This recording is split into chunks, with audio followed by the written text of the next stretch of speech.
रहीम अस्सलाम वालेकुम स्टूडेंट, क्या हाल है। उम्मीद करती हूँ आप सब ठीक होंगे।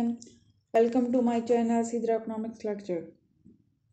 आज हम टॉपिक डिस्कस करने जा रहे हैं, वो है न्यूट्रलिटी ऑफ मनी और neutrality of money in classical system. सबसे पहले हम न्यूट्रलिटी ऑफ मनी का मीनिंग देखते हैं कि न्यूट्रलिटी ऑफ मनी है क्या। Increase in quantity of money causes a proportion increase in the supply in the equilibrium price of commodity and no change in interest rate. Neutrality of money simply ये है कि जब हमारी quantity of money increase होती है then proportion increase होता है price में। जब हमारी कंट्री में क्या कहते हैं मनी सप्लाई इंक्रीज होती है देन हमारी कंट्री में प्राइस लेवल भी बढ़ जाता है गुड्स का। देन उसके साथ अगर इंटरेस्ट रेट ना चेंज हो उसे कहते हैं न्यूट्रलिटी ऑफ मनी। इसको आप डिफाइन करते हैं, डेफिनेशन क्या है इसकी। When change in supply of money then relative change in price but no effect in interest rate. Simply वही बात है जो पहले बताई है मीनिंग में कि जब हमारी मनी सप्लाई बढ़ती है चेंज होती है तो देन रिलेटिव चेंज होता है, उसी हिसाब से प्राइस में भी चेंज आता है, लेकिन इंटरेस्ट रेट में कोई चेंज नहीं आता, उसे कहते हैं न्यूट्रलिटी ऑफ मनी। इसके अलावा एक इकोनॉमिक्स का शाह उसने भी इसे एक्सप्लेन किया था, when change in money supply then no change in interest rate output and wealth और other variable. According to Shah ये था कि जब मनी सप्लाई चेंज होती है देन किसी चीज़ में फ़र्क, इन चीज़ों में से किसी चीज़ पे नहीं फ़र्क पड़ता, ना इंटरेस्ट रेट इंक्रीज़ होता ना डिक्रीज़ होता है, यानी कि इंटरेस्ट रेट में भी फ़र्क नहीं पड़ता, आउटपुट और वेल्थ पे भी कोई फ़र्क नहीं पड़ता और अदर वेरिएबल पर भी फ़र्क नहीं पड़ता। यानी कि मनी के चेंज होने से हमारा इंटरेस्ट रेट भी नहीं इंक्रीज़ होगा, ना ही हमारी आउटपुट पे कोई फ़र्क पड़ेगा, ना ही वेल्थ पे। अब हमें इससे क्लासिकल देखते हैं, neutrality of money in the classical system. सबसे पहले डेफिनेशन क्या है। Money play no role in the determination of employment income and output. According to classical ये था कि मनी का कोई रोल नहीं है एम्प्लॉयमेंट में, इनकम में एंड आउटपुट में। यानी कि मनी के बनने से हमारी एम्प्लॉयमेंट नहीं बढ़ती, ना ही हमारी इनकम बढ़ती, ना ही हमारी आउटपुट बढ़ती, ना ही क्या कहते हैं इनकम मनी के कम होने से एम्प्लॉयमेंट हमारी कम होती है, इनकम भी नहीं कम होती, हमारी आउटपुट भी कम नहीं होती। यानी कि मनी का कोई रोल नहीं है ना एम्प्लॉयमेंट में, ना इनकम में, ना ही आउटपुट में। According to classical system, money used as a medium of exchange mean money use exchange goods and services. According to classical ये था कि मनी हम सिंपली एक मीडियम ऑफ एक्सचेंज के तौर पे इस्तेमाल करते हैं, यानी कि गुड्स की एक्सचेंज करने के लिए। यानी कि मनी देके हम तभी गुड्स परचेज और सेल कर सकते हैं कि यार सिर्फ हम मनी के इसलिए यूज़ करते हैं ताकि हम गुड्स एंड सर्विसेज को परचेज और सेल कर सकें। According to classical neutrality of money ये था कि मनी को हम सिंपली गुड्स एंड सर्विसेज के साथ एक्सचेंज करने के लिए यूज़ करते हैं। इसके बाद इसकी इक्वेशन आती है M B equal to P T, यानी कि एम बी क्या है सप्लाई ऑफ मनी और पी टी क्या है total value of money, T क्या ट्रांजैक्शन, पी क्या प्राइस।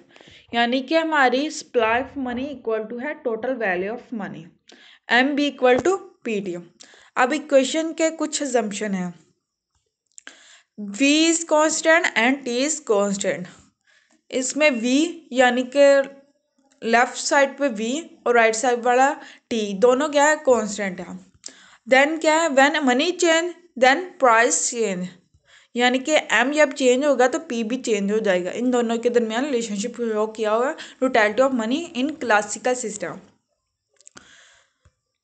इसके बाद आता है ग्राफ। इसमें 4 ग्राफ है, A graph, B, C, D और E. A graph, B, C, D ये सभी ग्राफ एक दूसरे के साथ रिलेट हैं। सबसे पहले हम ए ग्राफ पे आते हैं। वो ए ग्राफ किसके बारे में है, फुल एम्प्लॉयमेंट के बारे में है, और B graph real wage rate के बारे में, और C graph supply of money के बारे में है, और डी ग्राफ वेजेस के बारे में, इंक्रीमेंट क्यों होता है। सबसे पहले हम ए ग्राफ पे आते हैं। ए ग्राफ के एक्स एक्सिस पे है एन मीन फुल एम्प्लॉयमेंट, और वाई एक्सिस पे है Q many quantity of quantity.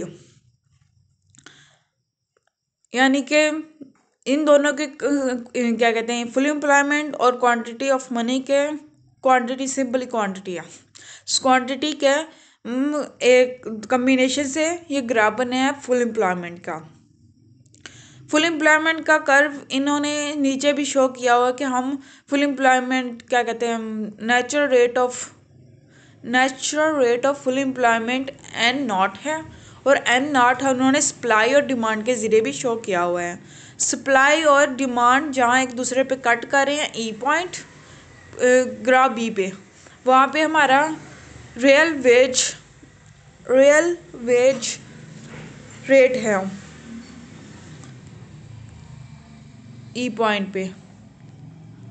और जब हमारी क्या कहते हैं सप्लाई स्मॉल एस और स्मॉल डी किसको शो कर रहे हैं, स्मॉल एस है क्या कहते हैं लेबर सप्लाई, और स्मॉल डी है लेबर डिमांड।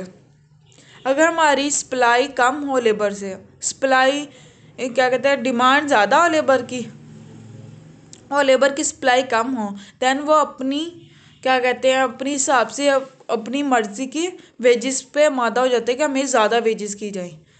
वो ज़्यादा वेजेस ग्राफ क्या कहते हैं डी में शो करवाई गई हैं। पॉइंट क्या कहते हैं ग्राफ बी पे आते हैं। ग्राफ बी पे जो रियल वेजेस डिक्रीज़ हो जाएंगी। रियल वेजेस डिक्रीज़ होने का मतलब ये है कि क्योंकि जो होगा मज़दूर वो लेबर होगा वो अपनी मर्ज़ी की वेजेस लेगा, then real wage rate decrease हो जाएगा। अब आते हैं हम ग्राफ सी पे। ग्राफ सी के एक्स एक्सिस पे है क्वांटिटी और वाई एक्सिस पे है प्राइस। इसका मतलब ये है कि जब जो एम बी है वो है क्या कहते हैं money supply, M B naught money supply, और जो होगा पी नॉट वो है प्राइस, और जो है एम बी यानी कि एम बी वन पे शिफ्ट होगा, यानी मनी सप्लाई जब बढ़ेगी तो हमारी प्राइस भी बढ़ जाएगी। एम बी नॉट से एम बी वन पर जब सप्लाई बढ़ेगी तो जो होगी प्राइस एम पी नॉट से पी वन पे शिफ्ट हो जाएगी। देन यही जो सिचुएशन है नीचे ग्राफ में शो की हुई है बी और सी की। बी में क्या है जो उन्होंने बताया हुआ है कि हमारी जो होगी जब सप्लाई कम होगी लेबर की, डिमांड ज़्यादा होगी तो हमारी वेजेस बढ़ेंगी। जो इन्होंने वाई एक्सिस पे शो किया हुआ है, और ऊपर वाले ग्राफ के जब मनी सप्लाई बढ़ेगी तो प्राइस बढ़ेगी। इन्होंने डी ग्राफ में उसे एक्स एक्सिस पे शो किया हुआ है। प्राइस भी बढ़ी है और क्या करें वेजेस भी बढ़ी हैं। यहाँ पे जो है ग्राफ बी बाय पी ये रियल वेजेस का ग्राफ है। सिंपली ग्राफ ए ये है कि हम फुल एम्प्लॉयमेंट का है, जो एन नॉट है वो natural rate of full employment है। ग्राफ बी में natural rate of full employment इन्होंने सप्लाई और डिमांड के साथ रिलेट करके बताया हुआ है, और जो है ग्राफ सी वो मनी सप्लाई को शो कर रहा है, यानी कि जब हमारी मनी सप्लाई बढ़ती है तो हमारी प्राइस भी बढ़ जाती है। और जो ग्राफ डी है उसमें ग्राफ बी के जो वेजेस बढ़ रहे हैं उसे एक्सप्लेन किया हुआ है, और ग्राफ सी के जो प्राइस बढ़ रहे हैं उसे शो किया हुआ है।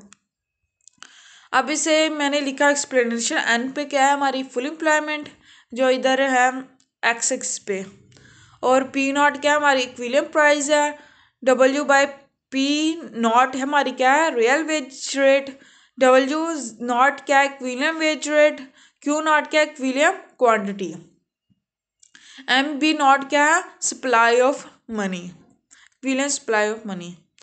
अब हमने देखते हैं कि neutrality of money in Keynesian system, वो क्या कहता है क्लासिकल सिस्टम, ये क्या है Keynesian system. According to Keynesian money neutrality of money दो सिचुएशन में होती हैं, टू सिचुएशन। एक होती है फुल एम्प्लॉयमेंट, दूसरा होता है लिक्विडिटी ट्रैप। फुल एम्प्लॉयमेंट कब होती है व्हेन इंक्रीज मनी सप्लाई यानी quantity of money proportion increase price level and remain unchange in output, यानी कि जब हमारी मनी सप्लाई बढ़ती है क्वांटिटी ऑफ मनी बढ़ती है देन प्रोपोर्शन चेंज होता है हमारी प्राइस में, लेकिन उसकी वजह से मनी सप्लाई की बढ़ने की वजह से हमारी आउटपुट पे कोई फ़र्क नहीं पड़ता। ये थी इसकी first situation neutrality of money की। सेकंड सिचुएशन है लिक्विडिटी ट्रैप। लिक्विडिटी ट्रैप यानी कि a situation when very low interest rate if change in money supply then no change in anything, यानी कि लिक्विडिटी ट्रैप हमने पढ़ी थी ना डिमांड फॉर मनी में, वो सिचुएशन होती है जहाँ पे जो होता है इंटरेस्ट रेट बहुत कम होता है, इससे ज़्यादा कम नहीं हो सकता। इसलिए उन्होंने इधर कहा है वेरी लो इंटरेस्ट रेट, यानी कि वो सिचुएशन यहाँ पे बहुत कम इंटरेस्ट रेट हो।